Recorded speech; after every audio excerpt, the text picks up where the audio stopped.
मांग लूँ यह मन्नत की फिर यही जहान मिले, फिर वही गोद मिले, फिर वही माँ मिले और वही लोरी मिले, फिर वही तेरा आंचल मिले। माँ दर्द की शाम हो या सुख का सवेरा, सब कुछ कबूल है अगर साथ हो माँ तेरा। जिस्म में पाला और सीने से लगाया, खून से सींचा और घी दूध पिलाया, खुद भूखी रही हमें भरपेट खिलाया।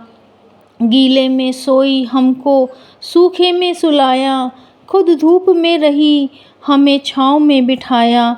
नादानियों पे डांटा, गलतियों पे पीटा, मगर रोने पर हर बार तूने ही मनाया। माँ के एहसानों को कैसे कोई गिन पाएगा, दूध का कर्ज कोई भी कैसे उतार पाएगा। माँ सा पालनहार और रखवाला कोई नहीं, माँ जैसी ममता किसी और में कहाँ पाएगा। आप सभी को राधे राधे। मैं फिर से लेकर आई हूँ एक और कहानी। उम्मीद करती हूँ ये सारी कहानियाँ आप सभी को अच्छी लगती होंगी ज़रूर, तभी तो आप इतने ध्यान से और प्यार से सुनते हैं। आप सभी के प्यार के लिए बहुत बहुत धन्यवाद। मानव ने ईश्वर से पृथ्वी पर अवतार लेने की प्रार्थना की और ईश्वर ने माँ को भेज दिया।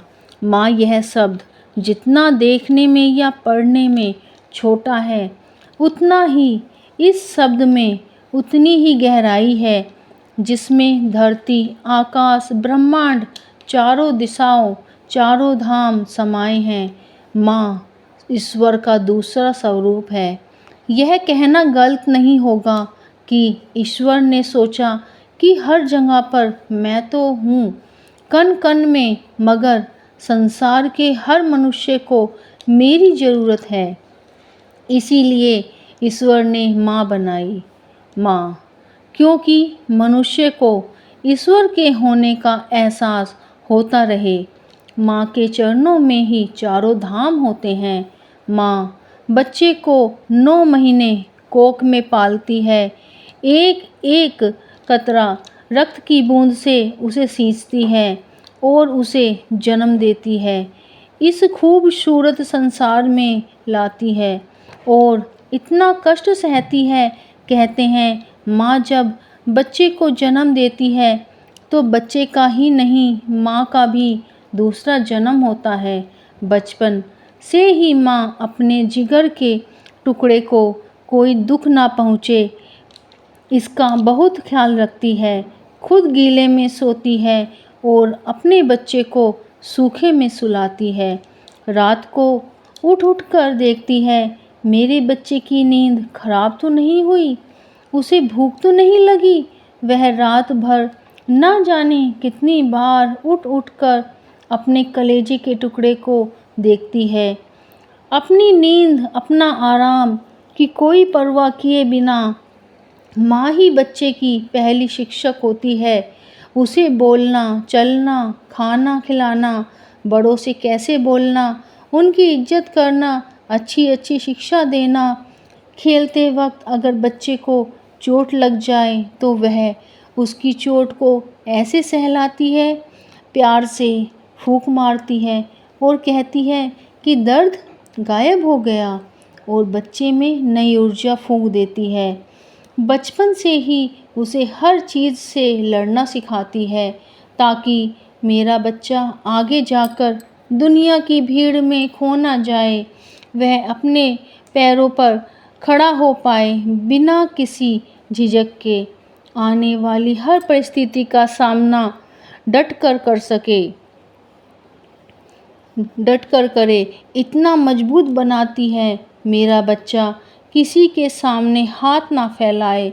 पिताजी भी घर के मुखिया होते हैं, वह घर की छत होते हैं। जैसे छत पर हर चीज़ सहती है, बारिश, धूप, ओले, सर्दी, गर्मी सब चुपचाप सहन कर लेती है, वैसे ही हमारे पिताजी घर की जिम्मेदारियों से उफ तक नहीं करते। वह अपने बच्चों के सामने मुस्कुराते रहते हैं। पिता की थाली में आई रोटी पिता ने आधी दे दी, पिता के जेब में आए सिक्के, पिता ने आधे दे दिए। फिर एक दिन दुख आए, पिता ने सारे रख लिए। जब दुख बांटने का समय आता है तो सारे पिता स्वार्थी हो जाते हैं। जब एक रोटी के 4 टुकड़े थे और खाने वाले 5, तब मुझे भूख नहीं है, ऐसा कहने वाली सिर्फ माँ होती है। घर में चाहे कितने ही लोग क्यों ना हों, अगर माँ ना दिखे तो घर खाली खाली लगता है। मेरी तकदीर में एक भी गम नहीं होता, अगर तकदीर लिखने का हक मेरी माँ को होता। आज रोटी के पीछे भागता हूँ तो याद आता है, मुझे रोटी खिलाने के लिए माँ मेरे पीछे भागती थी। तेरे बारे में क्या लिखूं, ये माँ मैं खुद तेरी लिखावट हूँ। हमारी माँ से बेहतर हमें कोई नहीं समझ सकता। मेरे उलझे हुए बालों को सुलझाकर चोटियाँ बांधने से लेकर जिंदगी की हर उलझन को सुलझाने की चाबी है जिसके पास, वो मेरी माँ है। उसके रहते जीवन में कोई गम नहीं होता। दुनिया साथ दे ना दे पर माँ का प्यार कभी कम नहीं होता। बचपन में माँ का चोट पर हल्के से फूंक मारना और कहना, बस अभी ठीक हो जाएगा। मुर्गे की आवाज़ से खुलती है घर की कुंडी जैसी माँ। बेसन की सौंधी रोटी पर खट्टी चटनी जैसी माँ। हालात बुरे थे मगर अमीर बनाकर रखती थी माँ। भारी बोझ पहाड़ सा हल्का हो जाए जब मैं चिंता में बैठा रहता था। माँ सपने में आए, सब ठीक होगा। ममता के सागर से भरी हुई है वो माँ की मूरत, उसके साथ हर चीज़ होती है। खूबसूरत मेरी माँ आज भी अनपढ़ है। यारों एक रोटी मांगता हूँ 2 लाकर देती है। माँ ऐसी होती है, माँ ऐसी होती है। माँ अपना प्यार हर चीज़ में दिखाती है। क्या औलाद होती है ऐसी कि माँ की उम्र बढ़ने पर अपना बेटा होने का फ़र्ज चुकाती है। जब बच्चों को नींद आती थी, कुछ ना कुछ चिंता सताती थी। जब माँ कहती थी, चिंता मत कर, सब ठीक हो जाएगा, और लाड से सर पर हाथ फेरती थी। मगर अब वह बूढ़ी हो गई है। अगर अलग कमरे में फेंक दी जाती है, उसे रात रात भर नींद नहीं आती। मगर अब कोई नहीं है उससे पूछने वाला कि माँ तू रातों को क्यों जागती है, तुझे क्या चिंता है। 2 पल भी नहीं है बच्चों के पास कि वह माँ के पास बैठे और पूछे, माँ रोटी खाई, तबीयत ठीक है, कोई तकलीफ़ तो नहीं है। वह इन सब बातों के लिए तरस जाती है। उसकी बूढ़ी आंखें दरवाजे पर लगी रहती हैं कि मेरा बेटा बहू आएंगे, पूछेंगे, माँ हमारे साथ हमारे कमरे में चलो, पोते पोतियों के साथ खेलो, तुम्हारे सपने पूरे करने में उसने अपनी पूरी ज़िंदगी लगा दी। वह क्या चाहती है कि जैसे मैं तुम्हारा ख्याल रखती थी, तुम्हारे आगे पीछे घूमती रहती थी, कम से कम दिन में एक बार आकर तो पूछो हाल चाल। बूढ़ी माँ का आंखें यही तो चाहती हैं, जैसे सबसे हंसते बोलते हो, एक बार मुझसे भी हंसकर पूछ लो, 2 बातें प्यार भरी कर लो। रात को अकेली कमरे में बैठी रहती हूँ, पता नहीं कब ये बूढ़ी आंखें बंद हो जाएं। जाने से पहले एक बार मेरे मुंह में गंगा जल डालने के बहाने ही सही आ जाना, नहीं तो आखिरी वक्त में भी यही इंतज़ार रहेगा कि काश मेरे कलेजे का टुकड़ा आ जाता। एक बार उसे निहार लेती, उसकी नज़र उतार लेती, जी भर के देख लेती। एक अलग कमरे में पड़ी रहती हूँ। बचपन में बच्चे बोलते थे, माँ अगर तेरा चेहरा नहीं देखता तो मेरा दिन अच्छा नहीं जाता। और अब जब बच्चे बड़े हो गए हैं और माँ तरसती है बूढ़ी आंखें तरसती हैं कि मेरा बेटा एक बार आए। और अब इतने इतने साल हो जाते हैं, दिन हो जाते हैं कि बेटा मेरा चेहरा देखता ही नहीं। ऐसी होती हैं आजकल की औलादें। क्या मेरा दिल नहीं करता हंसने का, बोलने का? जो बचपन से जवानी तक तेरी सेवा की ना, अपना फ़र्ज निभाया, उसका ये सिला दिया है आज की औलाद ने। वह भूल जाते हैं आज हमारा है, कल उनका भी होगा। जिसे कलेजे का टुकड़ा समझा, आज वह मुझे बोझ समझता है।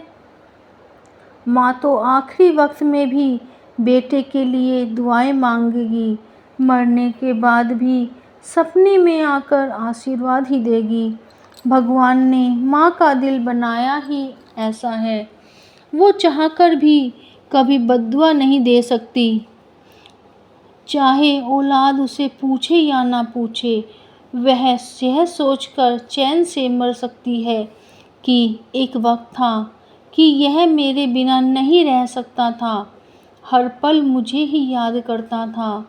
घर में आते ही माँ माँ कहा करता था, कहाँ है माँ तू? और एक वक्त आज है, इतने दिन बीत जाते हैं, मेरा चेहरा तक नहीं देखता, मुझे पुकारता भी नहीं है। ये सारी बातें मेरे दिल को कचोटती हैं। हे मेरे ईश्वर, क्यों बनाया माँ का दिल ऐसा कि वह नफ़रत भी नहीं कर सकती? बच्चे माँ से मुंह मोड़ सकते हैं, मगर कोई माँ अपने बच्चों से मुंह नहीं मोड़ सकती। ईश्वर भी मुंह नहीं मोड़ सकते इंसानों से, तभी तो माँ बनाई है ईश्वर ने। अब अपने माता पिता जी को खुश रखना, वह खुश रहेंगे तो ईश्वर तुमसे खुश रहेगा, उनका आशीर्वाद हमेशा बना रहेगा।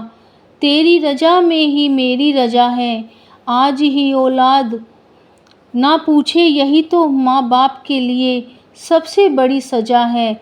ईश्वर सब पर अपनी कृपा बनाए रखे। अगर आपको ये कहानी अच्छी लगे तो कमेंट में राधे राधे ज़रूर लिखना, लाइक सब्सक्राइब करना अगर अच्छी लगे तो। मैंने फेसबुक पर भी पेज बनाया है, फॉलो करें। फिर मिलेंगे एक और नई कहानी के साथ। राधे राधे।